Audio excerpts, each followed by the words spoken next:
ఈ మహత్తర కార్యక్రమం పౌరులకు స్వేచ్ఛ ఉండాలని, కళామ తల్లిది సేవ చేయాలని,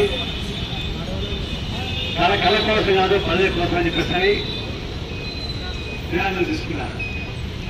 అది కళ మొత్తం కూడా ఒక వ్యాపారికంగా మారిపోయింది.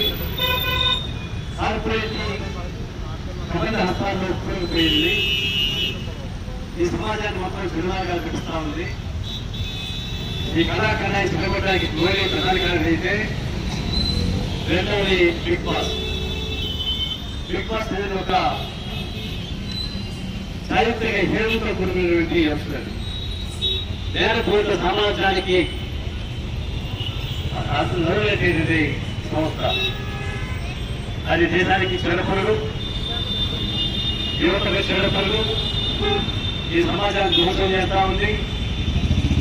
ఆ బిగ్ బాస్ ని ఆపించాల్సిన కర్తవ్యం కళాకారులందరికీ ఉంది. హైదరాబాద్ తెలంగాణ సాయుధ పోరాటానికి నాయకత్వం ఇచ్చినటువంటి రాష్ట్రం. అలాంటి విపులంగా పోరాటం సాగించే జిల్లాలలో తెలంగాణ పోరాటం చేస్తూ ఉండాలా, పోరాటం పొందినటువంటి చేస్తూ ఉండాలా, అంతేగాని అస్థిరమైనటువంటి కళాశాల ఉన్నాయి వీల్లేదు. అందుకే నేను విజయం చేసేది కళాకారులతో కూడా కలవండి, విశాల బాధ్యతలు కలుగుతాం.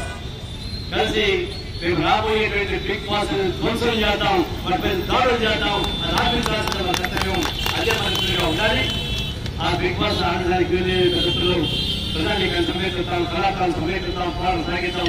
ప్రత్యక్ష పోరాటం ద్వారా ఈ బిగ్ బాస్ అర్థం చేద్దానికి మీకు చూపిస్తాం.